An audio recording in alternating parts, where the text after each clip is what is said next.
My name is Lauren Parker. I'm 38 years old, and I'm an accountant.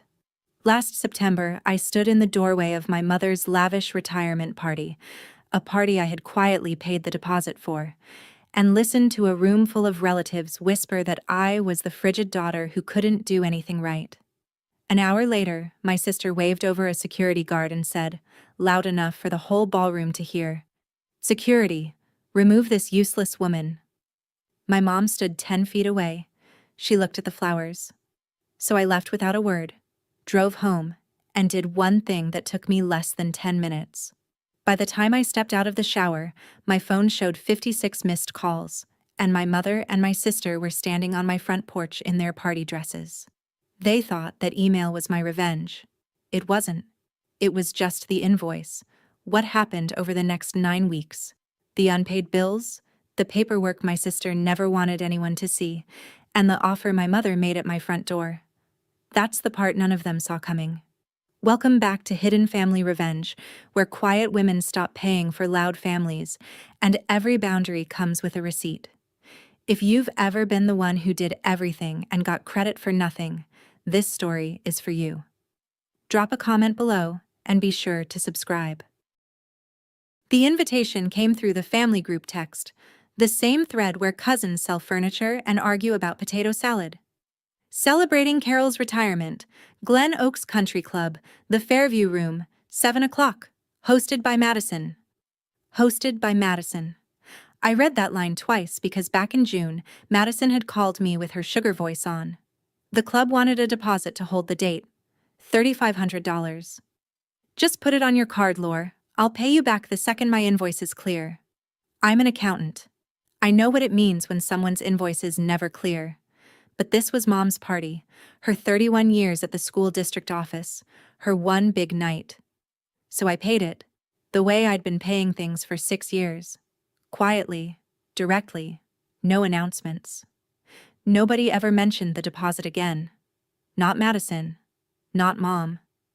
It sat there on my statement like a guest nobody introduces. The night of the party, I picked out the blue dress I wear to client dinners and wrapped 2 gifts. The first was a photo album I'd spent a month building.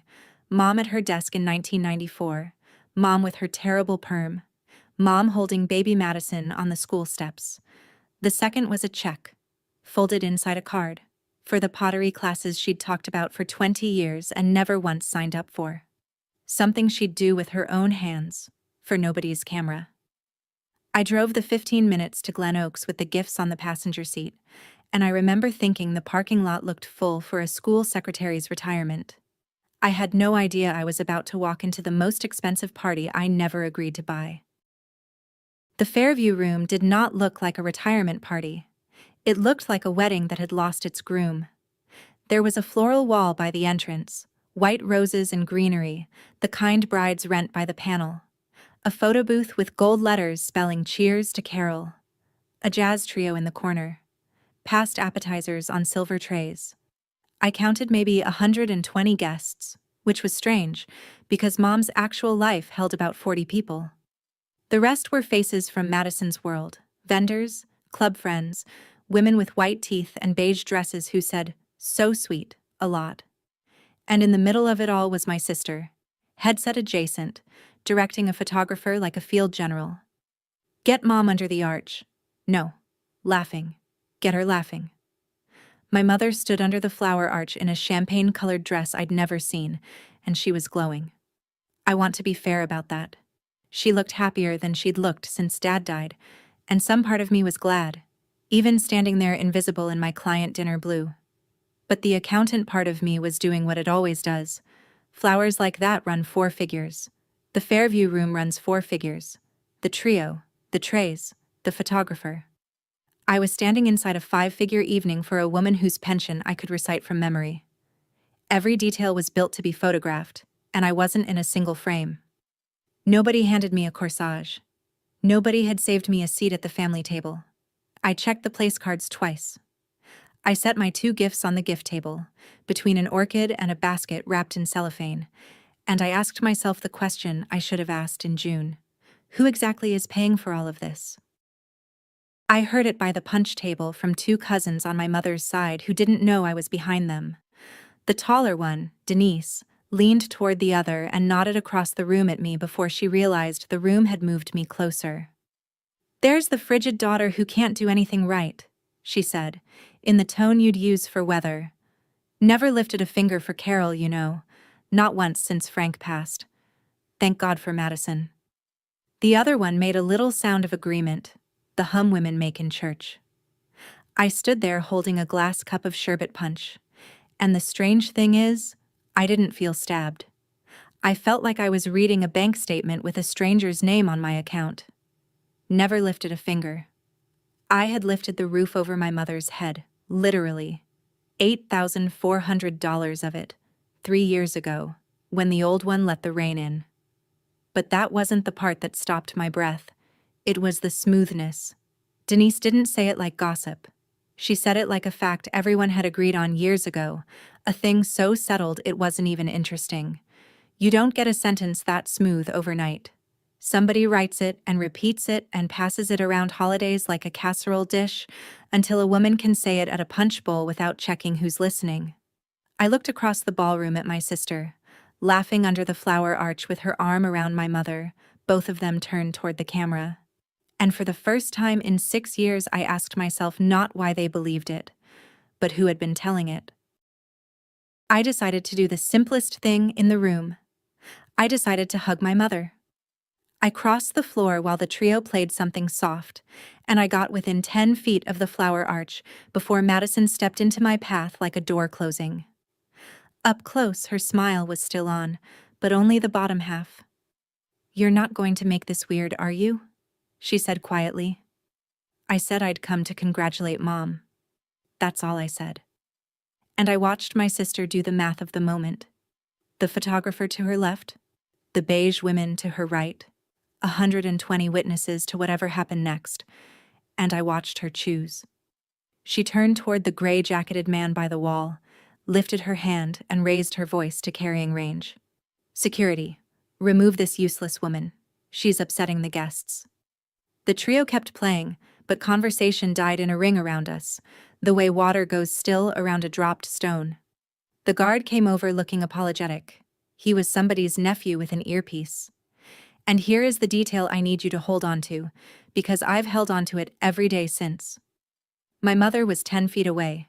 She heard it. Everyone heard it. And my mom, the woman whose property taxes I had paid for 6 Octobers in a row, turned her face to the flower wall and studied the roses. She didn't say my name. I stood there one more second, and then I walked to the gift table, set down the album, set the card with the pottery check on top of it, and smoothed the ribbon flat. "Enjoy the party, Mom," I said, to nobody in particular, in a voice that did not shake.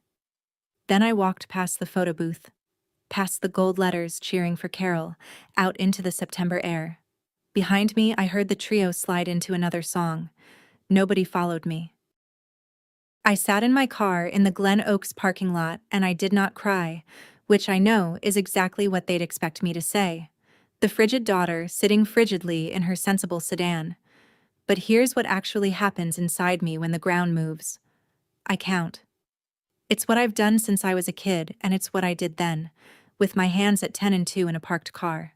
6 years of property taxes at about $4,800 a year. Homeowners insurance. The Medicare supplement premium that renews every January like a headache. The car lease Mom thinks Dad's pension covers. Utilities in the bad months. The roof, $8,400. Dad's hospital bills, $19,000.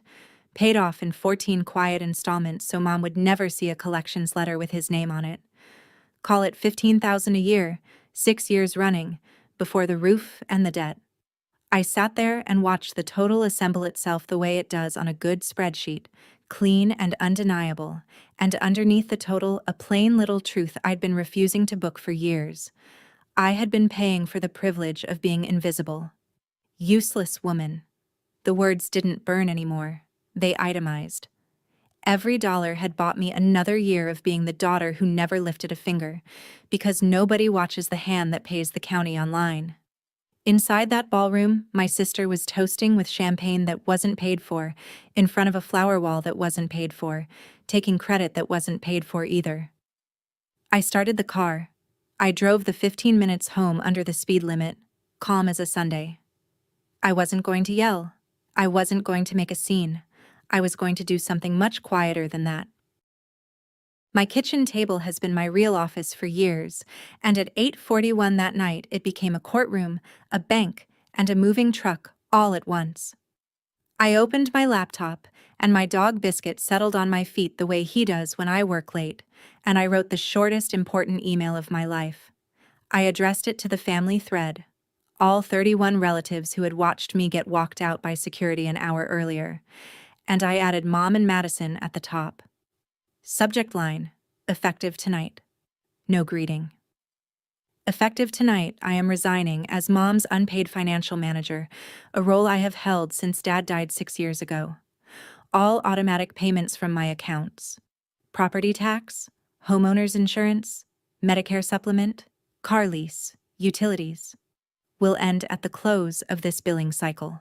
A one-page summary of the last 6 years is attached for the family's records. The $3,500 deposit for tonight's party is currently on my credit card. The venue contract itself is in Madison's name. Going forward, please direct all financial matters to Mom and Madison, who I understand has been taking care of everything. Lauren. The attachment was one page because the truth usually is. Line items, dates, the roof, the hospital debt. At the bottom, a total: $117,400. No adjectives anywhere in the document. Adjectives are what my sister uses. Numbers are what I use, and numbers don't need a microphone. I read it twice, not to soften it, to check the math. The math was right. It had been right for 6 years, sitting in the dark with me. I clicked send at 8:41, closed the laptop, and went to take a shower like a woman with nothing on her calendar. Which, for the first time in 6 years, I was. I take long showers when I've finished something big. Ask any accountant what April feels like. I stayed in until the water went lukewarm, dried my hair all the way, moisturized like a woman with excellent boundaries, and walked back to the kitchen at about 9:15. My phone was lit up like a slot machine paying out.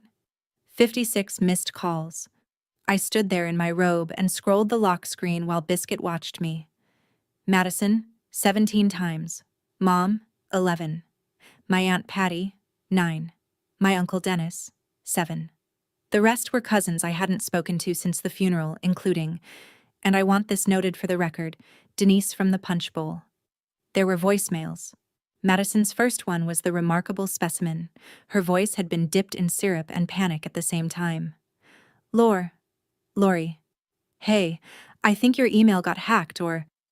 Look, whatever this is, just call me. We can fix the wording. People are reading it. Mom is very upset. 3 hours earlier, this same voice had said, Security, remove this useless woman, at carrying range, in front of a jazz trio. Funny what a one-page attachment does to a person's tone. Aunt Patty's voicemail was different. One piece of it I will keep forever. Honey, call me, and good for you. And then, buried under all the family noise, one text from a number I didn't know. Glen Oaks Events, after hours line. Ms. Parker, trying to reach Madison Parker Hale regarding tonight's outstanding balance. Your card is listed on the deposit. Please advise. Outstanding balance. I looked at that phrase for a long moment, standing in my kitchen with my hair still warm from the dryer, and somewhere under my ribs a small cold bell began to ring. The party wasn't paid for. Headlights swept across my kitchen window at 10:05. I live 12 minutes from my mother and 15 from the club, and apparently that's exactly how long dignity lasts in a crisis. Through the front blinds, I watched 2 women come up my walk in the most beautiful clothes of their lives, Madison still in her hostess dress, phone glowing in her fist like a weapon she couldn't fire, and behind her my mom, still wearing her corsage. Somebody had pinned it on her at 7 o'clock when the night was perfect. Madison knocked the way process servers knock. Lauren, open the door. Lauren. Biscuit gave one low woof and looked at me for instructions. And I just stood there a second, in my robe, in my own warm kitchen, taking in a sight I had never seen in 6 years of paying that family's bills. They had come to me. Not a text telling me where to send money. Not a group thread where my name only appeared under, "Can you cover?" My mother and my sister on my porch, at night, needing something only I could give them. And for the first time, the thing they needed wasn't my card number. It was my silence back. They wanted the email unsent, the total unadded. The quiet daughter returned to her quiet. I looked down at Biscuit. "That's not for sale anymore," I told him. He seemed to accept this. Then I tightened the belt on my robe and I opened the door. Before I tell you what my sister said on that porch, let me ask you something. Have you ever been the one who paid quietly while somebody louder took the bow? Tell me in the comments where you're watching from, and hit subscribe. Because what came next told me exactly who my sister had always been. Madison came through the doorway talking, which is how she enters every room. "Okay, here's what's going to happen. You're going to send a follow-up saying the numbers were a draft, a projection, whatever accountants call it, and that emotions were high, and..." I said no. Just that. And it was fascinating, watching her recalibrate in real time, like a GPS after a missed exit. She downshifted into sweetness. Lori, we're sisters. Tonight got out of hand. The security thing was a misunderstanding. You know how parties are. Then, when the sweetness bounced off me, the third gear, the real one. You realize everyone's going to think you've lost it? Airing family business in writing? To the whole thread? People will think you're unstable. And through all of it, my mother stood on my doormat in her corsage and said one sentence. One. People saw that email, Lauren. Not. Is it true? Not. Did you really carry me for 6 years? Not. Why didn't I know the roof cost $8,000? People saw. I looked at my mom for a long, quiet moment, and I finally understood the house I grew up in. It was never about what was happening. It was about what could be seen from the street. I kept my voice level, the voice I use when a client's numbers don't survive daylight. Everything in that email is accurate. If either of you finds one number that's wrong, I'll correct it to the whole thread by morning. Silence. Madison's jaw worked. My mother looked at her shoes. Because here was the problem with the frigid daughter who couldn't do anything right. She had done the math right, and everyone copied on that email knew it. "It's late," I said gently, and closed my own front door, softly, on the 2 best-dressed women in Ohio. Through the wood, I heard Madison's heels turn on my porch, and then one muffled sentence that told me she still hadn't read the room. "She'll cave by Tuesday." To explain how a woman gets a name like Frigid, I have to take you back 6 years, to 5 weeks in a cardiac ward and the funeral that came after. My dad, Frank Parker, was the warmest man in any room and the only member of my family who ever watched me work. When his heart finally quit, my mother folded like paper, which nobody blamed her for, and Madison grieved the way she does everything, visibly, beautifully, in the arms of a rotating audience. Somebody had to be the third kind of person. I was the one at the funeral home comparing casket prices while my hands went numb. I was the one who signed at the morgue, canceled Dad's cards, called the pension office, sat my mother down at the bank when her name had to go on things alone for the first time in 40 years. At the service, relatives hugged Madison in a line like a wedding reception, while I stood at the door confirming the head count for the luncheon. That's the picture everyone kept.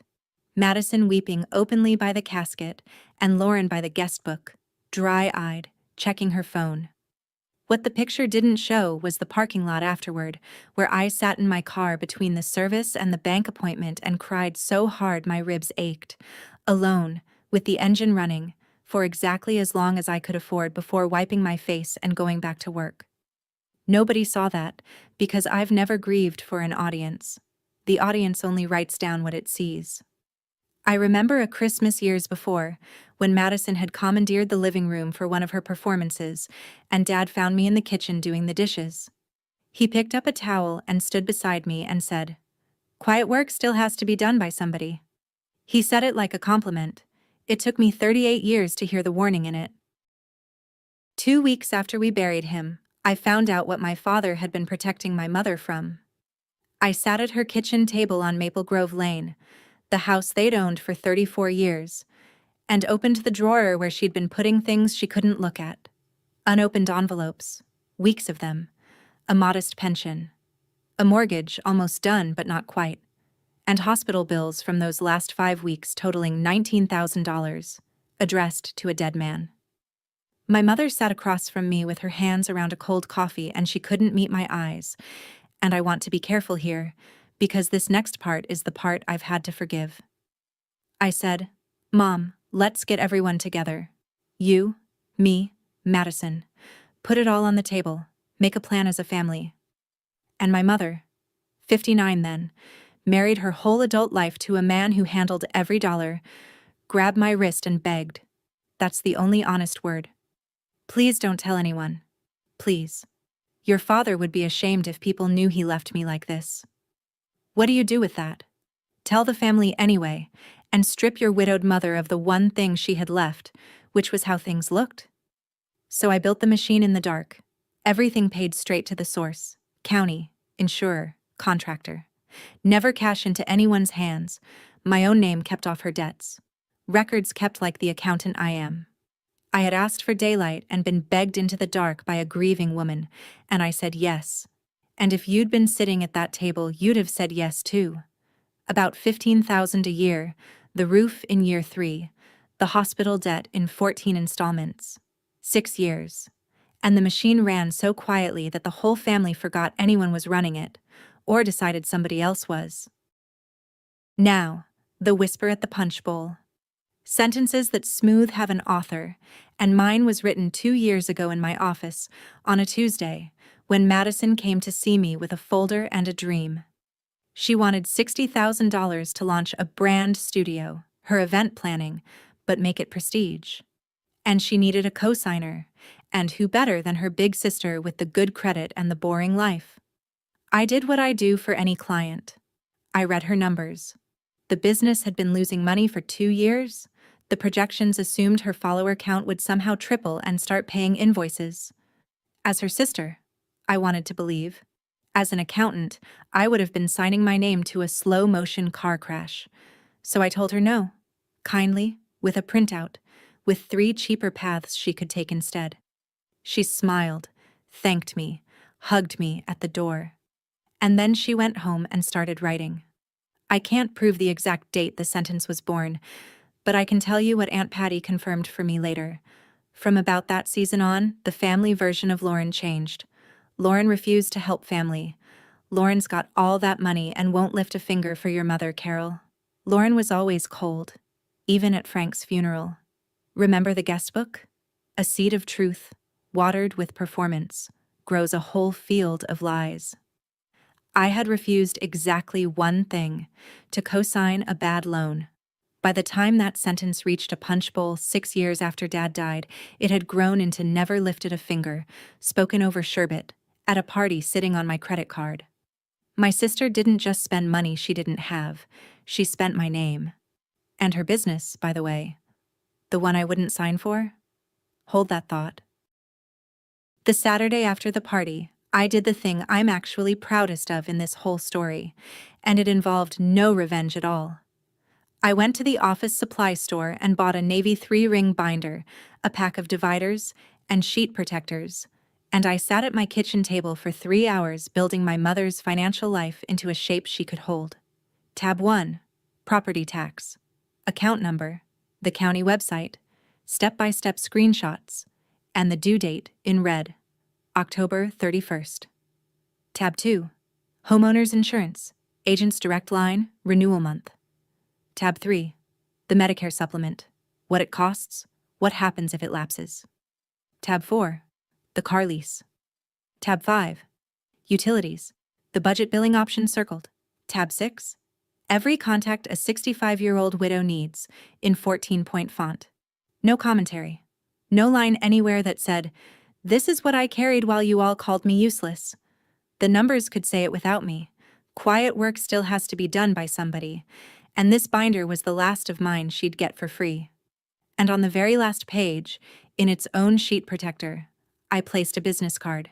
Susan Reyes, licensed professional fiduciary. A person whose entire job is managing money for older adults, bonded, insured, regulated. The healthy version of what I'd been doing in the dark for 6 years. Sunday afternoon, I drove the 12 minutes to Maple Grove Lane while Mom was at church, set the binder on the porch bench where she'd see it before her keys were out of her purse, and texted her from the driveway. "Everything is in the binder. The tax bill is due October 31st. Then I drove home. I'd like to tell you it felt like freedom. It felt like handing over a child I'd raised. But it was on her bench now, not in my dark. And whatever happened by Halloween was going to happen in the light. Aunt Patty showed up Monday evening with a Tupperware of lemon bars and the energy of a woman who has been waiting years to testify. Patty is my mother's younger sister, 61, widowed, allergic to nonsense. She sat down at my kitchen table, pushed the lemon bars at me and said, "Sit down, honey. Let me tell you what your sister's been telling everyone for 6 years." And then she drew me the map. Every Thanksgiving, every christening, every funeral, Madison worked the room like a publicist. Little things. A sigh. "I just wish Lauren would help more with Mom, but you know how she is." A brave smile. "Somebody's got to be there for Carol." The genius of it, Patty said, was that I never contradicted any of it, because I was never there when it was said, and when I was there, I was quiet. "You left the stage empty, sweetheart. Your sister never met an empty stage she didn't fill." I asked Patty why she never told me. She looked at her hands. "Because I half believed it," she said. "That's the ugly part. You never said different." And there it was, the mechanism, laid out on my table between the lemon bars. In my family, the truth is, whoever tells it first at Thanksgiving. For 6 years, Madison had told it first, and I had assumed the work would speak for itself. Work doesn't speak. Work just works. Then Patty told me the part that made me set down my fork. "Your Uncle Dennis called your mother yesterday, read her your email line by line, and asked her, point blank, 'Is it true? 117,000, Carol? Is it true?' I asked what Mom said. Patty was quiet a second. She said, 'I never asked Lauren for any of it.' Which was, technically, perfectly accurate. She'd only ever asked me for the silence. Wednesday morning, Glenn Oakes called my office line. A polite, tired events manager named Carla, who had clearly spent 3 days in phone tag with my sister. "Ms. Parker, I'm so sorry to bother you at work. We're holding an outstanding balance of $9,200 for the Fairview Room event. Ms. Parker Hale hasn't returned our calls, and your card is the one we have on file from the deposit." There it was. The 5-figure evening, itemized at last. The flower wall, the trio, the trays, the photographer. None of it paid. All of it drifting gently toward the only card in the building that had ever worked. I was very polite, because Carla was not the villain of this story. "My card authorized a $3,500 deposit in June," I said. "The signed contract for the event is in Madison Parker Hale's name. I'd encourage you to pursue the contract holder. And I'll email you now, in writing, revoking any authorization beyond the original deposit." I could hear her typing. "That's very clear, thank you," she said, in the voice of a woman updating a file called Problem. After we hung up, I sat back in my office chair and let myself feel the black comedy of it. Security, remove this useless woman. 3 days later, the useless woman was the only person attached to that glittering evening whose money was real. The useless woman was the deposit. The useless woman had been the deposit for 6 years. By Friday, Patty reported, the florist was calling Madison's voicemail, and the photographer, who knew every planner in the county, had started asking around. In my sister's world, that's not a debt problem. That's a burning building. And I had just, very politely, declined to be the fire department. Vendor World is a small town inside a small town. Within a week, the story of the unpaid Fairview room had made its quiet rounds, not because I told anyone, and that part matters. I never posted. I never forwarded. I'd sent one email to one family thread, and I let physics do the rest.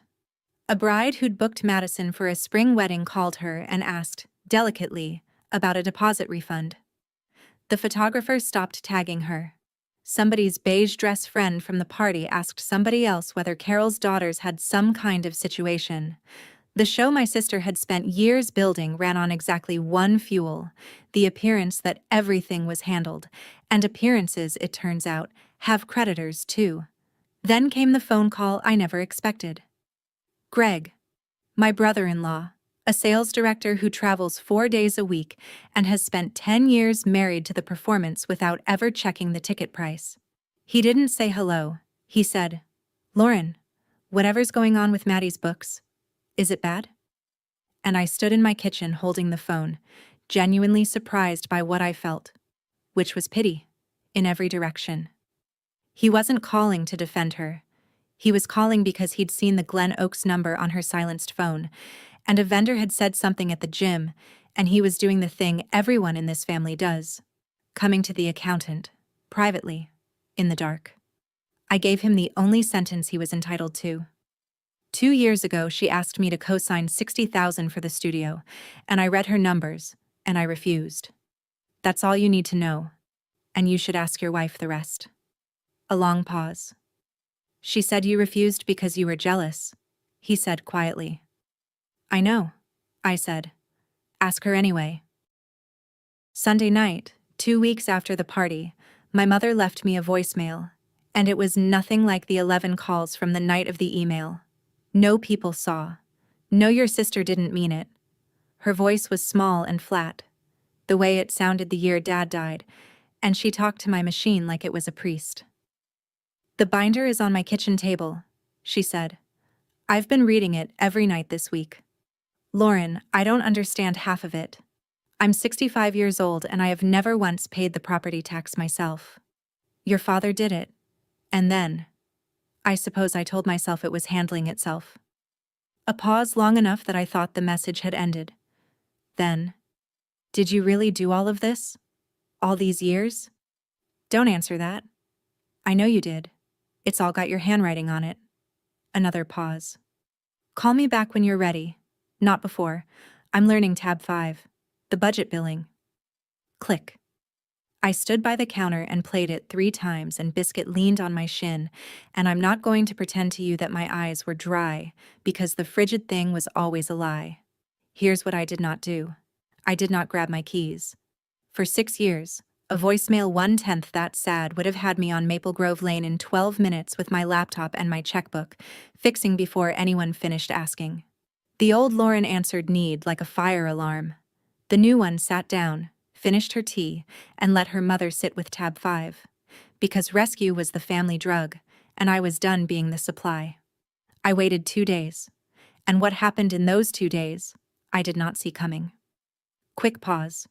If you've made it this far, you know this story isn't really about money. It's about who gets believed. Tell me in the comments, were you the binder person in your family, or did you know one? And hit subscribe, because the paperwork my sister brought to my mother's kitchen was worse than anything I'd imagined. Tuesday afternoon, I sat at my mother's kitchen table for the first time since the party, and the navy binder sat between us like a third guest. She had sticky notes in it. That undid me a little. Small yellow flags in her handwriting, one marking the county website, one on the insurance tab that just said, Agent equals Karen. She'd made us coffee in the good cups, and then my mother folded her hands and produced the sentence she'd clearly been rehearsing, and it was so precisely wrong that it told me everything. Families help each other, Lauren. I just don't understand why you needed credit for it. Credit. I looked at her, this woman I love, and I saw the whole architecture. In her world, there are only 2 currencies: help, which is invisible and infinite, and simply appears, like weather, and credit, which is what vain people demand. 31 years running a school office, 4 decades married to a man who handled every bill. She had never once seen the machinery of her own life. Money, to my mother, was a thing that worked out. Somebody always made it work out. I didn't argue. I've learned you can't audit a worldview across a coffee cup. Instead, I asked one question, gently, the way you'd hand someone a mirror. Mom, what do you think the property tax on this house is? Per year? Just guess. She smoothed the tablecloth. I don't know. A few $100s? I let the number sit in the air between us. Then I opened tab 1 and turned it toward her. $4,800 a year, give or take. 6 Octobers in a row. My mother looked at the page for a long time, and I watched something more painful than surprise cross her face. It wasn't that she hadn't known. It's that she could have known, any year she wanted to. And some part of her had voted, every year, not to. We were on tab 3 when the front door opened without a knock, and my sister walked into the kitchen carrying a leather folio and the smell of vanilla and crisis. Patty had mentioned the meeting to Dennis, and Dennis, God love him, cannot hold water. Madison didn't sit. She stood at the head of the table like it was a podium and went to work on my one-page summary, and I have to tell you, as a professional, it was almost impressive. Mom, you cannot just accept her numbers. She's an accountant. They can make paper say anything. Half of this is inflated. The roof was not $8,000, that's insane. She's punishing us. She's been waiting years to hold this over you, and the second your beautiful night came, boom, here's an invoice, because she cannot stand for anyone else to shine. Notice the shape of it. Not one specific error, an aroma of error. When I said evenly, which line is wrong? Pick one and I'll pull the receipt right now. She didn't pick a line, because there was no line to pick. She pivoted to the softer weapon. Her eyes went glossy on cue, her voice dropped into the wounded register, and she knelt next to Mom's chair. I planned that whole party for you, every flower, and she turned it into this.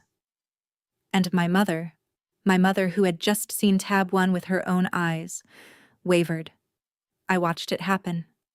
Her hand went to Madison's hair, and her face turned toward me with an expression that said, "Can't you just be the bigger person?" Which in our family has only ever meant the quieter one.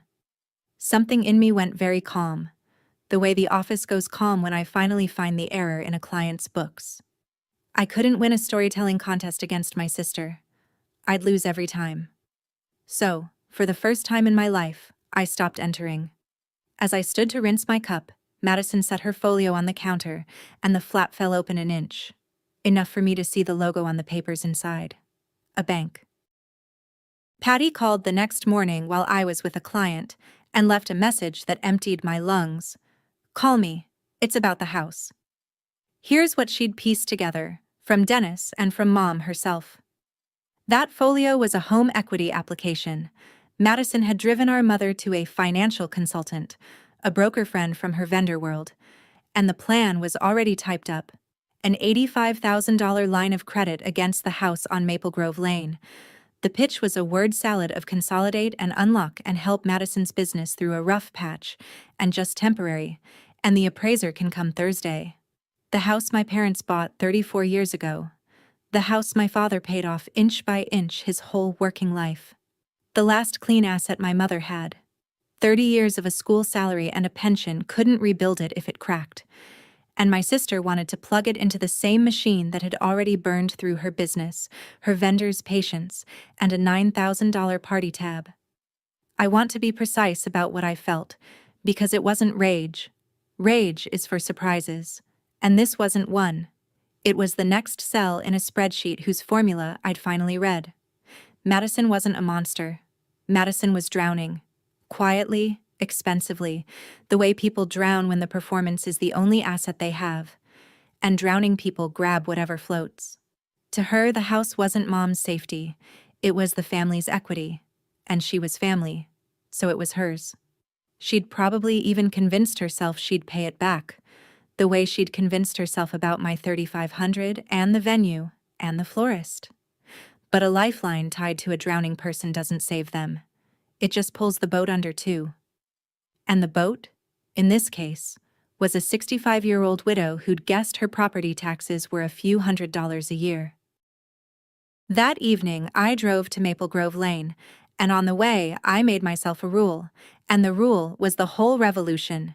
Say it once. The old Lauren would have arrived with printouts, amortization tables, 3 exit strategies, and stayed until midnight fixing it, because the old Lauren believed that if she just carried enough, clearly enough, love would eventually notice the weight.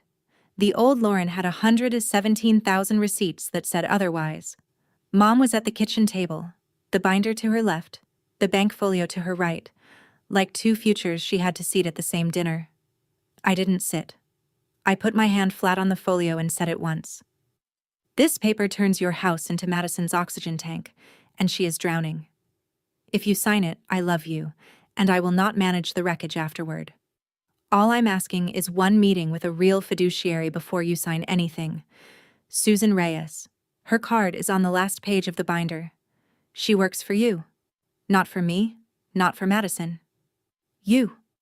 My mother's chin came up, and out came the reflex, 40 years deep. Your sister is just going through a rough patch. Why do you always have to be so cold about family? There it was. The lifetime special. Cold. Frigid. Can't do anything right. The words that had always sent me scrambling to prove otherwise. One more payment. One more rescue. This time I let the word sit there and did not reach for it. I hope she gets through it, I said. Read tab 1 again before Thursday. I kissed my mother on the cheek, and I walked out of the house I'd been holding up for 6 years, and I did not look back. And in the car, in the dark, I understood what had just changed forever. I had said it once. And for the first time in 6 years, what happened next was not my job. October 31st came on a Friday, and I spent it the way the new Lauren spends a deadline that isn't hers, badly, but bravely. The property tax was due. The red letter date on tab 1, the first hard test of a world where my card stayed in my wallet. All day at the office I felt the deadline like a phantom limb. My hands knew where the county website was, knew the account number by heart, could have paid it in 90 seconds standing in line for coffee. I didn't. At home that night, I sat on the kitchen floor with biscuit and a glass of wine and my phone, which stayed silent through dinner, silent through the dishes, silent while trick-or-treaters cleaned out my candy bowl, silent the way a courtroom is silent. If the deadline passed, nothing exploded. Counties don't repossess in a day. But we'd both know she'd let it slip, and I'd have to keep sitting on my hands through the penalties, and I honestly did not know if I was strong enough for that. At 9 o'clock the phone buzzed. A photo message from Mom, slightly blurry, taken at her kitchen table in bad light. The county receipt, on the screen of her own laptop, marked paid, and next to the laptop her checkbook, open, with the payment logged in her slanted handwriting. The handwriting that used to sign my permission slips. Under the photo, one short line that hit me harder than any apology ever could. The binder told me how. I found out later what it had cost her. She'd canceled the kitchen remodel Madison had been sketching for her, the one with the island for entertaining. She'd chosen the tax bill over the show. 65 years old, and my mother had just made her first quiet payment. It runs in the family, it turns out. But the bank folio was still in that house, and Thursday's appraiser was still on the calendar. The dominoes fell over the next 2 weeks, and I didn't push a single one. I want that on the record, because it's the whole point of this story. Greg asked his wife the question, and this time he didn't accept the vanilla and crisis answer. And what surfaced, Patty told me over lemon bars round 2, was this. Credit cards and vendor debt stacked around $70,000, a studio lease 3 months behind. Behind, without his knowledge, since summer. Not crime, just performance. Financed at 29%. Dennis, our family loudspeaker, swung the way loudspeakers do.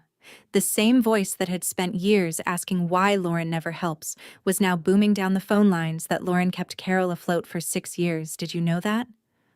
As if he'd discovered it himself. as if he hadn't left 7 missed calls on my phone the night they all learned the number. I let him boom. The narrative had flipped without me feeding it a single word in public. Because I'd only ever put one page into the world, and the page was true. And true pages don't need a press tour. And my mother went quiet for a few days, and then Patty told me the detail that let me finally exhale.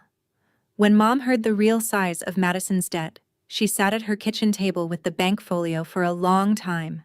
Then she got up, and she didn't sign it, and she didn't burn it. She put it in the drawer, the same drawer where she used to hide the unopened envelopes after Dad died, and she called the broker and canceled Thursday's appraiser. Not a no, yet, but a not like this. From that woman, in that house, it was practically a revolution. Then, on a Friday evening in the middle of November, headlights swept across my kitchen window at dusk, the way they had on the night of the 56 calls. But this time, the car in my driveway was my mother's, and this time, she was alone. My mother had not been inside my house in years. I realized it as she stood in my kitchen unwinding her scarf, looking around at my life like a country she'd heard about. I made coffee in the good cups, because I am my mother's daughter whether either of us likes it. She sat where Patty sits. Biscuit put his chin on her knee, the traitor, and she petted him with one hand and held her coffee with the other, and then she said the thing I had been waiting to hear since I was a girl standing outside one of Madison's performances. I was wrong, Lauren. I've been sitting with that binder for 2 months, and every page of it is you. And I was wrong. You were the one holding me up. All those years the whole family said. She stopped and made herself finish it. All those years I let them say you did nothing. My throat closed. 38 years old and one sentence from my mother could still do that. Then she reached across my kitchen table and took my hand. Come back, sweetheart. Take it over again. I don't want strangers in my accounts. I trust you. And at Thanksgiving, at Patty's, I'll have your sister apologize. In front of everyone. You'll have your name back. For about 2 seconds, the room was perfect. And then came the rest. Soft as a napkin folded over a knife. But the money part stays between us, Take that summary down from the thread. Tell Dennis it got exaggerated. Emotions were high. Don't shame your sister. She's barely holding on, Lauren. Don't shame me. We're still a family people look up to. Everything can finally go back to normal. She squeezed my hand when she said normal. And there it was, on my own kitchen table, in the good cups. Everything I had ever wanted, priced in the only currency I had left. I want to be honest with you about those 2 seconds, because I've watched enough of these stories to know we're supposed to pretend the choice was easy. I almost said yes. I could see the whole thing, complete, like a scene through a lit window in November. Thanksgiving at Patty's. My mother standing up with her glass, Madison delivering a beautiful apology. And it would be beautiful. Nobody stages contrition like my sister. The cousins hugging me by the coat closet. Denise from the punch bowl squeezing my arm. We never really thought that about you, honey. My name, laundered and returned. My mother's hand in mine in front of everyone, the picture I'd been trying to buy for 6 years, finally paid in full and delivered. All I had to do was go back into the dark and take the machine with me, recant the one true page I'd ever published, become, again, the daughter whose love arrived by autopay. Visible to no one, deniable by everyone, useful and useless in the same breath. And here's what stopped me. And it wasn't strength. Exactly. It was a picture from 2 weeks earlier. A blurry photo of a county receipt marked paid, and a checkbook in slanted handwriting, and that one short line. The binder told me how. My mother did not need me to carry her. She had carried something herself, for the first time in her life, at 65. And it had cost her the kitchen island, and she'd done it anyway. That woman existed now. If I took the machine back, I would be erasing her too, putting us both back in our old chairs, me in the dark paying, her in the light, not knowing. What she needed from me tonight wasn't rescue. It was a partner in the cover-up. She needed me to help her keep the family story prettier than the family, and that, it turned out, was the one bill I was done paying. No, Mom. I said it the way I'd said everything for 9 weeks.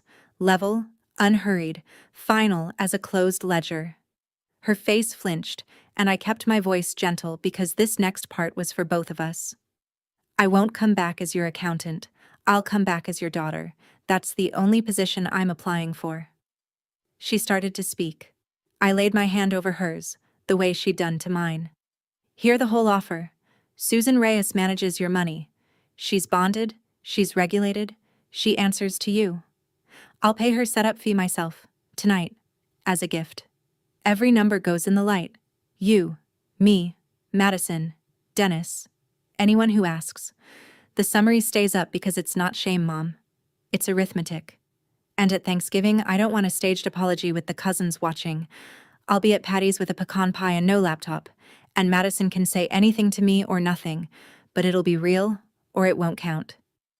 My mother pulled her hand back and looked at me the way you look at a door that used to open. You'd let strangers see our business, she whispered. Strangers already carried your business, Mom, for 6 years. You just called her family names while she did it. The kitchen was very quiet. Biscuit sighed under the table, and then I gave her the last thing in my drawer, the thing her husband had left me. Dad told me once, drying dishes right over there in your kitchen. Quiet work still has to be done by somebody. He was right, but he'd have hated what we turned it into. Because it doesn't have to be done for free, Mom, and it doesn't have to be done in the dark. My mother stood up. Her hands were shaking as she wound her scarf back on, and she walked to my front door, and every cell I had that was raised to fix things screamed at me to follow her. Smooth it, take it back, pay the toll. I stayed in my chair. The door opened. And then, from my porch, I heard headlights turn into my driveway and my sister's voice, already at full volume. Greg must have told her where Mom was headed, and Madison had driven across town on the strength of one fear, that her sister and her mother were in a room deciding things without her. She came up my lawn in the November dark, coat open, and planted herself between Mom and the car like a toll gate. Whatever she told you, Mom, whatever deal she made you. And then she saw my mother's face, and read it with that flawless audience sense she's had since she was 7, and understood there was no deal. That's when it happened. My sister's voice broke. Not the on-cue break from the kitchen performance. The real one. Pitched too high. Mascara going. 10 years of show cracked open on my frostbitten grass. Do you know what it costs? She said. To me, to Mom, to the street. To be the one she's proud of. You got to be the smart one, Lauren. You got to be good at something real. All I ever had was the show. The pictures, the parties, being the daughter people clapped for. That was my whole job. And the show is expensive. The flowers are expensive, and the studio is expensive, and looking like everything's fine is the most expensive thing there is. For 1 second I saw her at 7 years old, rehearsing a dance in the living room, waiting for the clapping, and something in my chest went soft toward her, because she wasn't lying. She was, for the first time in years, exactly telling the truth. We'd both been paying for the same house of appearances. I paid in money and silence. She paid in interest and terror. Then she turned to our mother and spent it all. Sign the papers, Mom. Thursday. You owe me. I gave this family a life worth looking at. You owe me the show. And there, on my lawn, with no audience but the porch light, my sister finally said out loud what 6 years of whispers had been protecting. Nobody answered her. My mother was looking at her youngest daughter like a page of numbers she was reading, slowly, for the first time. The silence on that lawn lasted longer than any toast my sister ever gave. My mother stood between her 2 daughters in the cold, corsage long gone, kitchen island gone, 2 months of tab 1 and tab 5 behind her, and I watched her do the thing I'd stopped believing she could do. She added it up. Madison, breathing hard, waiting for the hand in her hair. Me on the porch step, saying nothing, because I had said it once, and once was the new policy. And then my mother turned her back on the car, climbed my 2 porch steps, and held out her hand to me, palm up. That woman, she said. Her voice was shaking and level at the same time, a trick I thought only I knew. The fiduciary. Susan. Give me her card. I had it in my cardigan pocket. I'd had it there all evening, the way you keep a boarding pass close. I placed Susan Reyes's card in my mother's open palm, and her fingers closed around it, and that small paper sound was the loudest thing that happened in this entire story. No slammed doors, no speech. A 65-year-old widow taking her own money into her own hands, 8 inches from the daughter who'd been renting her life to a show. "Mom," Madison said, the whole empire packed into that single cry. My mother didn't turn around all the way. She just looked back over her shoulder, tired and certain, and said, "Go home to your husband, Madison. We'll talk when there's no audience." Audience. Her word, chosen herself, on my porch, in the cold. My sister stood alone on the grass for a moment, and for once no camera anywhere cared, then walked to her car and drove off hard enough to scatter gravel. Beside me, my mother let out a breath she might have been holding since September, and somewhere between the lawn and the porch light, the word useless finally ran out of things to point at. By the middle of December, the ledger of my family looked like this. My mother signed with Susan Reyes the week after Thanksgiving. I paid the setup fee, as promised, and it was the best money of the whole $117,000. Susan's first act was a budget my mother could actually read. Her second was watching my mother feed the home equity application into her own paper shredder at the kitchen table on Maple Grove Lane. "Mom's idea," Susan told Patty, "not anyone else's. The house is safe. The taxes are on autopay now, from my mother's account, where they always belonged." Madison did not collapse in a heap, because real life is quieter than that. She surrendered the studio lease, took a salaried coordinator job at a hotel downtown. Turns out she's genuinely good at running other people's parties when someone else owns the budget. And Glen Oaks accepted a payment plan for the $9,200. Greg stayed. Their marriage is now their business. Run with the books open. And that's all I know, and all I should. She and I speak in short, civil sentences at family things. There was no beautiful apology, and I've stopped shopping for one. Thanksgiving happened at Patty's, and it was smaller and better than the Fairview room. I brought the pecan pie and no laptop. Dennis boomed on about how he'd always said I was the reliable one, and nobody corrected him, because loudspeakers don't take corrections. And honestly, the lemon bars were more important. And my mother. My mother goes to pottery class on Tuesday nights. She cashed the check from the gift table, the one that survived that whole glittering, unpaid evening, and she has made me 3 lopsided bowls that I keep on my desk at the office where clients can see them. When they ask, I say my mom made them, and I hear how the sentence sounds, like a woman bragging. The Whisper Network runs on new fuel now, and I let it run without me, the way I let everything run without me these days. The family didn't transform. Families don't. But the bills tell the truth now, every month, in the light. And it turns out that's what I'd been buying all along. Then, one Saturday morning, a week before Christmas, my mother's car pulled into my driveway, unannounced, and I watched from the window as she came up the walk carrying 2 coffees from the drive-thru, bought with her own card, from her own budget, tab 5, and she will never know why that detail made my eyes sting before she reached the porch. Tucked under her arm was a small envelope, an early Christmas card, a cardinal on the front. Inside, no long message, no relitigating, because she is still my mother, and we are still us. Just one line, in the slanted handwriting that pays the county now, an answer to a whisper from a punch bowl in September. You did it right. I put the card in my kitchen drawer, the same drawer where I used to keep her unpaid bills, 6 years of them, in the dark. It lives there now instead, and the drawer has never once asked me for money. These days, I get 1 phone call a week from my mother, and a coffee most Saturdays. 56 calls in one night, once, ever. 1 call a week now. It's enough. It's real. It's paid for by nobody. Here's what 6 years and $117,000 taught me. Being needed is not the same as being loved. And the people who only see you when you're useful will finally, truly see you on the day you stop. That's my story. 1 email, 56 calls, a navy binder on a porch bench, and a Christmas card that finally said I did it right. If you're the quiet one who keeps a family running, take this as your sign. Love you have to purchase isn't love, it's rent, and you're allowed to stop paying it. If this story found you at the right time, share it with someone who needs it, drop a comment, and subscribe.